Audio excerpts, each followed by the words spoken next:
A veces entramos en bucles mentales cuando algo nos raya, esos que parecen un laberinto sin salida y que además distorsionan la realidad. Pero hay una salida sencilla, el amor.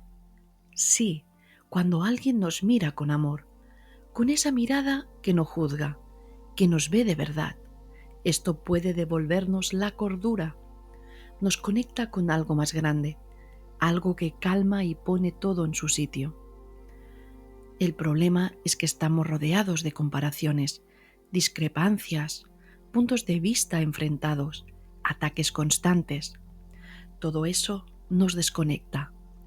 Nos falta la capacidad de escuchar y respetar al otro, de admirar lo que nos puede enseñar aunque pensemos diferente.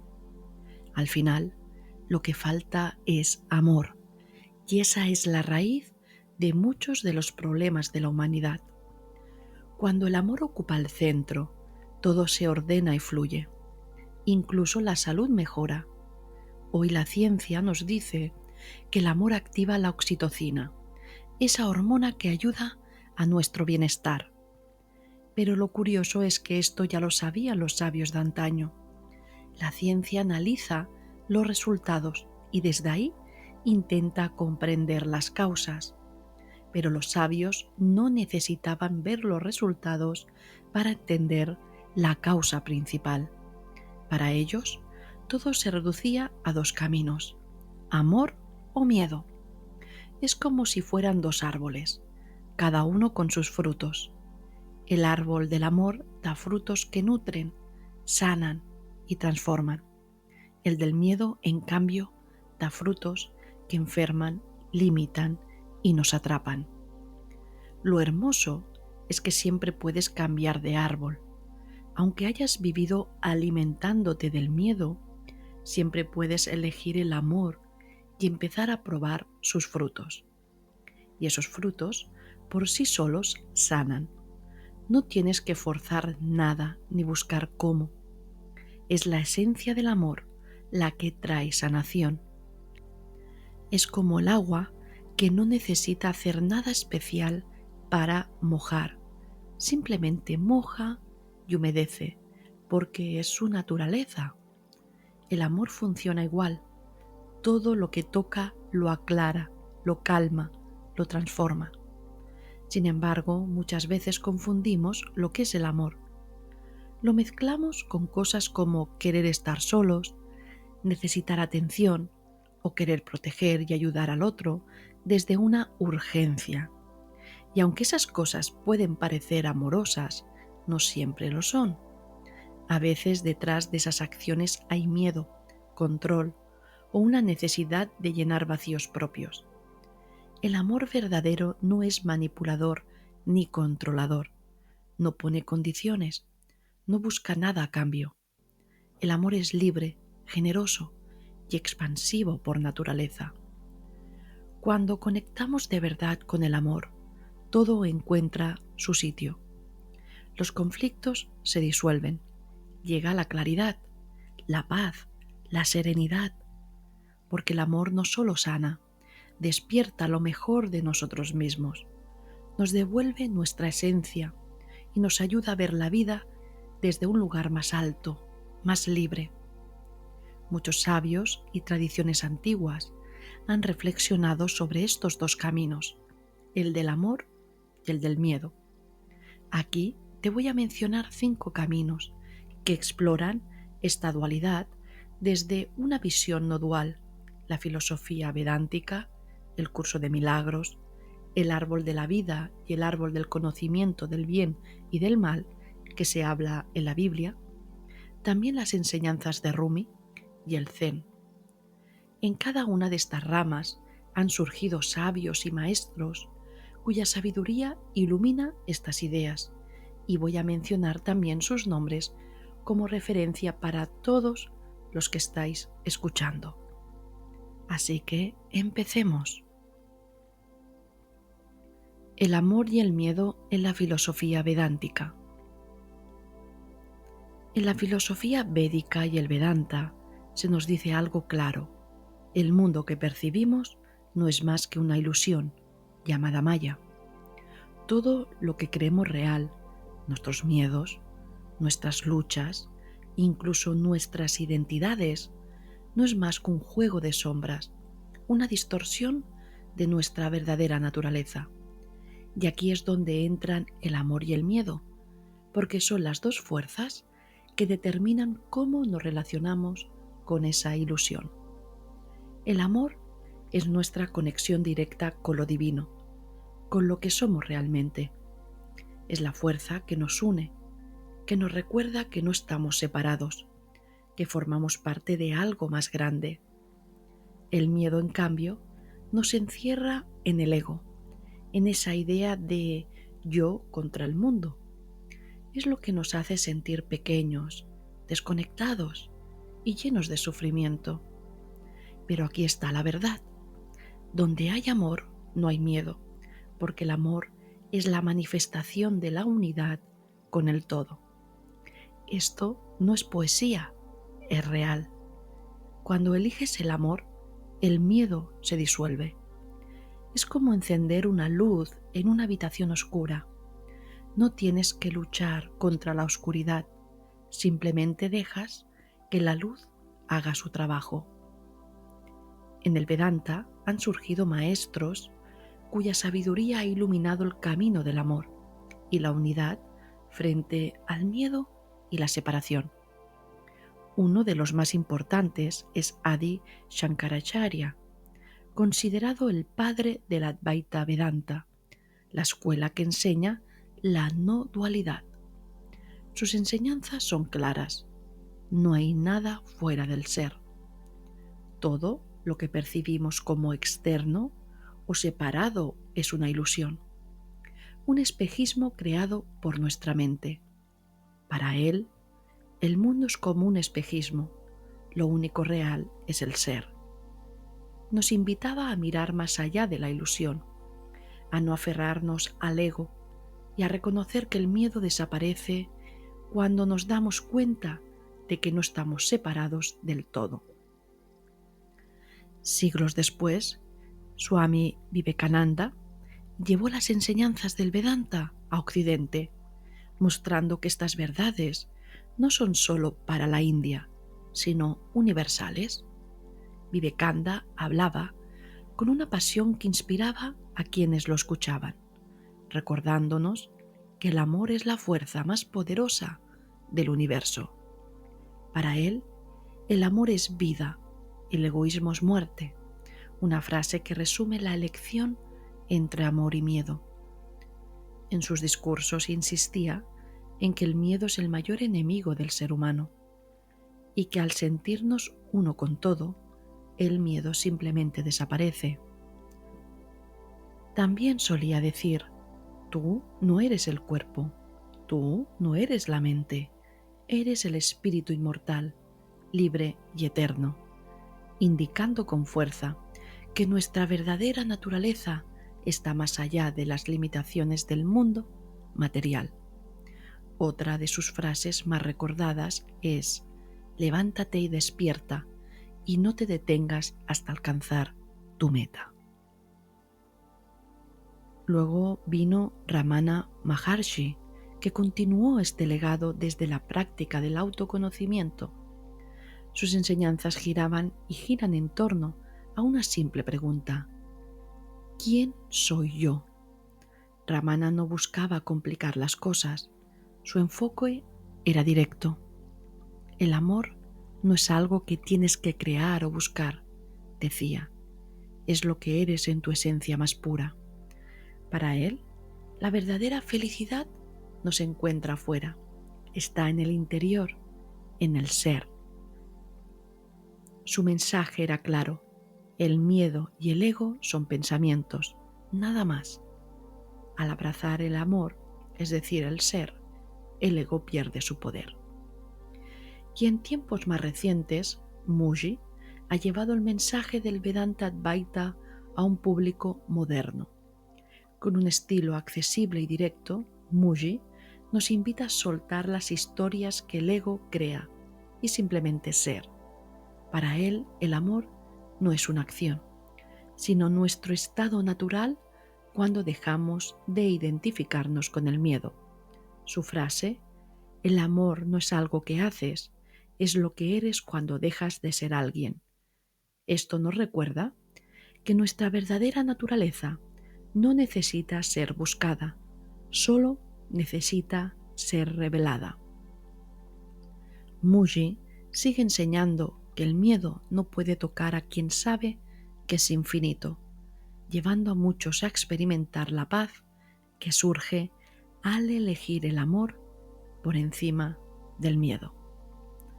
Estos maestros, aunque separados por siglos y contextos culturales, comparten un mensaje común. El amor es nuestra esencia y el miedo una ilusión que desaparece cuando reconocemos la verdad de lo que somos. Sus enseñanzas trascienden el tiempo y siguen resonando en muchos. El siguiente camino del que vamos a hablar es el curso de milagros. Helen Schumann, psicóloga y profesora, fue quien canalizó y escribió el texto original del curso de milagros. Aunque no se veía a sí misma como una maestra, su trabajo marcó el inicio de esta enseñanza. El curso de milagros nos presenta una enseñanza no dualista en su máxima expresión, en la que afirma que solo existe una realidad, el amor, que es la extensión directa de Dios. Todo lo demás, incluido el miedo, no es real, sino una fabricación de nuestra mente separada, lo que el curso llama el ego. Según esta enseñanza, el ego nació de una idea alocada de separación, un pensamiento erróneo que dio lugar a la proyección de este mundo que percibimos. Este mundo, con todos sus conflictos y sufrimientos, no es más que una ilusión que hemos fabricado para ocultar la verdad de lo que realmente somos, uno con Dios. El curso nos invita a no negar lo que sentimos, pero sí negar el mundo, pero no en el sentido de rechazarlo, sino a reconocer su irrealidad. La proyección del ego no tiene sustancia porque no viene de la fuente. Solo el amor, que es eterno e inmutable, tiene realidad. En este contexto, el curso distingue entre el amor y el miedo como las dos únicas opciones disponibles para nuestra mente. El amor representa la realidad del ser, mientras que el miedo es la base de la ilusión. No hay término medio. Todo pensamiento refuerza la verdad o la ilusión, o extiende el amor o multiplica el miedo. Además, el curso de milagros nos enseña que el mundo físico no es el reflejo del amor de Dios. Dios no creó este mundo físico. El mundo es el resultado de nuestra mente separada y de la idea errónea de separación. Enseñan que a través de la guía del Espíritu Santo podemos reinterpretar nuestras percepciones del mundo. Esto no significa que el mundo en sí se transforme o que sea divino, sino que nuestra manera de verlo cambia. Cuando elegimos el amor y la guía del Espíritu Santo, dejamos de proyectar miedo y culpa y comenzamos a ver el mundo como un aula en la que aprendemos a recordar nuestra unidad con Dios. El Espíritu Santo nos ayuda a percibir más allá de la ilusión del mundo, mostrando su inutilidad como realidad, pero permitiéndonos usarlo como un medio para nuestro despertar espiritual. El amor, según el curso, no está en el mundo físico, sino en nuestra mente cuando elegimos alinearnos con la verdad. Y dice así: el mundo que ves no es más que el testigo del estado de tu mente, la imagen externa de una condición interna. Esto significa que al elegir el amor, nuestra percepción del mundo cambia, pero no porque el mundo sea intrínsecamente amoroso, sino porque dejamos de proyectar miedo y vemos todo como una oportunidad de aprendizaje y perdón. El curso enfatiza que el miedo no tiene existencia real, porque no es creado por Dios. Y dice literalmente, Dios no creó el miedo, por lo tanto no es real. El miedo surge de la percepción errónea de que hemos roto nuestra unidad con Dios, lo que genera culpa, juicio y conflicto. Estas emociones no son más que proyecciones que refuerzan la ilusión del mundo. Veamos ahora algunos maestros influyentes del curso de milagros. Kenneth Wapnick fue psicoterapeuta y colaborador directo de Helen Schumann. Él fue uno de los primeros en estudiar profundamente el curso y en ayudar a estructurarlo para su publicación. Dedicó su vida a enseñar los principios del curso y a desmitificar las complejidades de su lenguaje para hacerlo más accesible. Wapnick insistía en que el perdón, tal como lo enseña el curso, no es condonar acciones en el mundo, sino liberar nuestras propias percepciones erróneas sobre lo que creemos que ocurrió. Luego Marianne Williamson es autora, conferencista y activista. Marianne ha sido una de las principales responsables de popularizar el curso en el ámbito de desarrollo personal y espiritual. Su libro, Volver al Amor, se convirtió en un éxito internacional, llevando los principios del curso a un público más amplio. Marianne conectó estas enseñanzas con los desafíos cotidianos de la vida, como las relaciones, el trabajo y la política, enfatizando que el amor es la solución a cualquier conflicto. Y luego, Gary Renard es autor de La desaparición del universo y es conocido por su habilidad para explicar el curso de milagros de manera directa y práctica, relacionado con las enseñanzas, con su historia personal y reflexiones contemporáneas.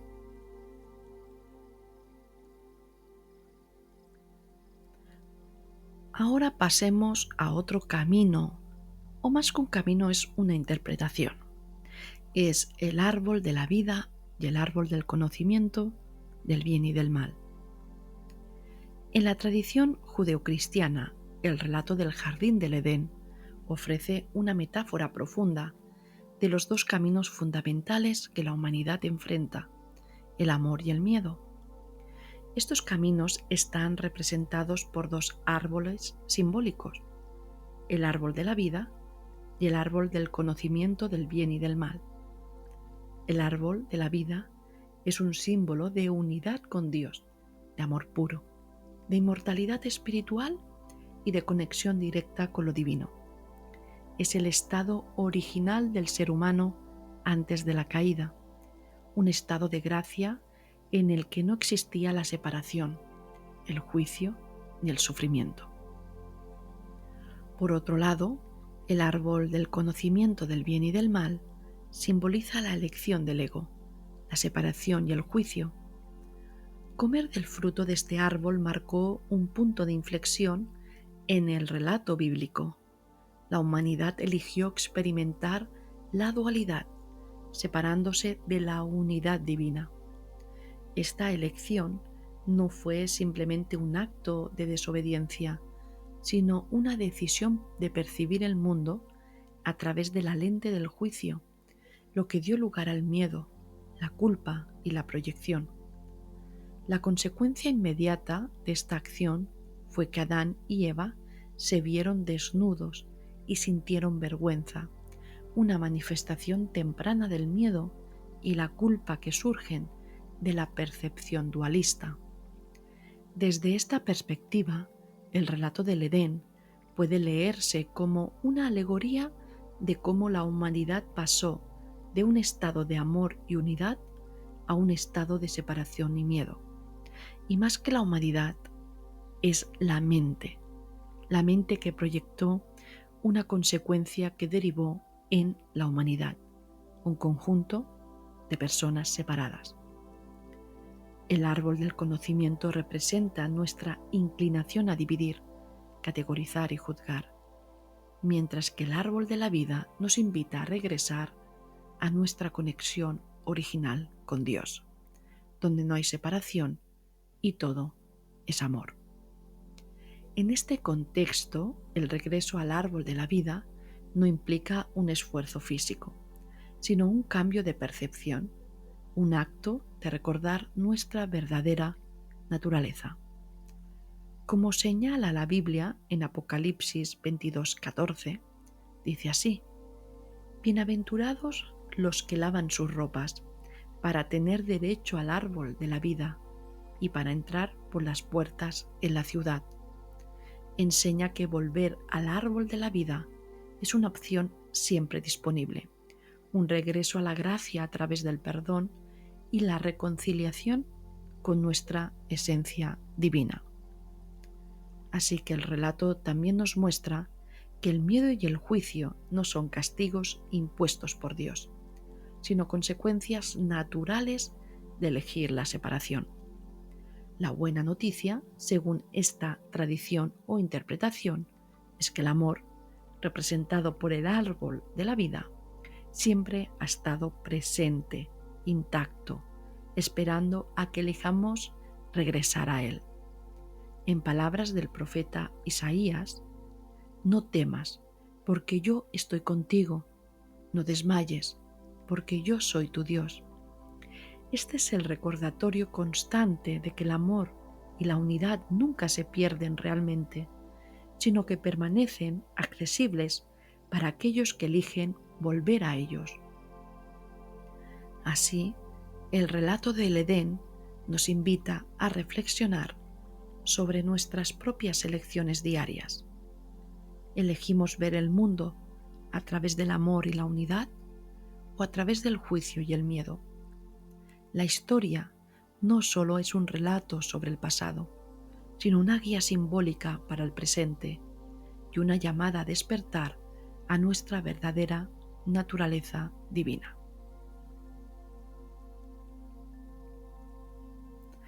Ahora observemos el cuarto camino o cuarta enseñanza, no dualista. Son las enseñanzas de Rumi, un poeta sufí. Es una de las voces más profundas y universales sobre el tema del amor y el miedo. Para él, el amor no era solo un sentimiento, sino la esencia misma de la existencia, el hilo que conecta a todos los seres con lo divino. En sus poemas y discursos, Rumi explicaba que el amor es el estado natural del alma, mientras que el miedo es una ilusión que surge de la separación de esa verdad. En su célebre frase, el miedo es la distancia entre tú y el amor, no busques amor afuera, derriba los muros que te separan de él, Rumi señala que el amor no es algo que se adquiere o encuentre en el mundo externo, sino algo que ya habita en nuestro interior, velado por los muros que el ego construye, el juicio, la desconfianza, el apego y el miedo. En el sufismo, la tradición espiritual que Rumi encarna, el amor es visto como el camino directo hacia Dios. Rumi enseñaba que todas nuestras luchas y sufrimientos provienen de olvidar esta conexión inherente con lo divino. Decía que el miedo no tiene existencia real por sí mismo. Es simplemente la sombra que aparece cuando el amor no es reconocido. En su poema más famoso, el Magnavi, describe el viaje del alma como un regreso al amor de Dios, el cual nunca se perdió, pero que hemos olvidado por la distracción del mundo y las ilusiones del ego. Para Rumi, el acto de amar no es solo un propósito de vida, sino el medio para disolver la ilusión de separación. En sus palabras, eres un océano en una gota, no busques fuera lo que ya posees dentro. Lo deja claro. En su filosofía, el miedo actúa como un velo. mientras que el amor es la fuerza que lo disuelve, revelando nuestra verdadera naturaleza como parte del todo. El sufismo, influenciado por el Corán y las tradiciones místicas islámicas, refuerza esta idea al afirmar que todo lo que existe es un reflejo del uno y que el amor es el vehículo que permite experimentar esa unidad. Así que para Rumi, el miedo nos mantiene en la ilusión de ser seres separados, pero el amor nos despierta al reconocimiento de que no hay otro, solo la divinidad manifestándose en todo.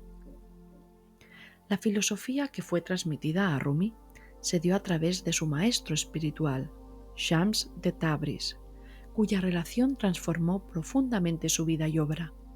Shams le enseñó que el amor no es una emoción ordinaria, sino el puente hacia la unión con Dios, lo que en el sufismo se llama Tawhid, la unicidad de todo lo que existe.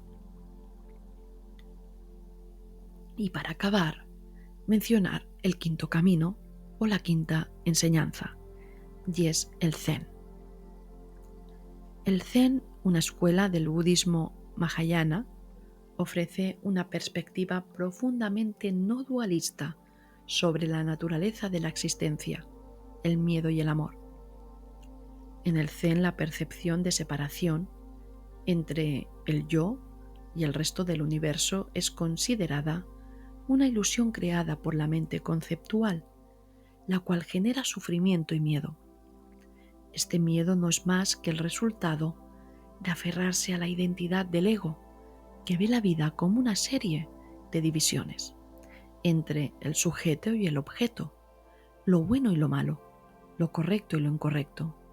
Para el Zen, la verdadera naturaleza de la existencia es la vacuidad, no como ausencia, sino como la interconexión y unidad de todas las cosas. El concepto de olvidarse de uno mismo, como lo enseña el maestro Dogen, no significa descuidar el respeto, cuidado o amor hacia uno mismo, sino trascender la identificación con el ego limitado. Olvidarse de uno mismo es abandonar la idea de un yo separado que necesita defenderse, compararse o acumular. En este estado, lo que queda es una conciencia plena y abierta que no se aferra a ninguna identidad fija, pero que actúa desde un amor y compasión universales, porque comprende que no hay separación entre uno mismo y el mundo. Dogen decía: estudiar el Zen es estudiarse a uno mismo. Estudiarse a uno mismo es olvidarse de uno mismo. Olvidarse de uno mismo es ser iluminado por todas las cosas. En este contexto, el miedo es visto como una creación de la mente que se aferra a la ilusión del yo, mientras que el amor no es una emoción que surge del ego, sino el flujo natural de la existencia cuando se realiza la unidad con todo. Esta realización no implica anularse, sino integrarse completamente en el presente, reconociendo que el cuidado hacia uno mismo y hacia los demás son expresiones inseparables de esta unidad. Como enseña el Zen, cuando desaparece el yo, el universo entero actúa a través de ti. Desde Bodhidharma hasta Thich Nhat Hanh, los maestros Zen han transmitido esta enseñanza a través de prácticas como el Zazen, meditación sentada, el uso de koans, que son paradojas, y la atención plena. Estas prácticas no intentan cambiar el mundo externo, sino transformar nuestra percepción interna para disolver las ilusiones del mundo. Como explicó Akwin Ekaku, dice así: desde el principio todos los seres son Budas, y esto significa que no hay nada que alcanzar fuera de nosotros, simplemente debemos recordar y realizar lo que siempre hemos sido. En esta experiencia directa de unidad, el amor no es algo que hacemos, sino lo que somos y el miedo, al ser comprendido como una construcción mental, desaparece en el momento presente.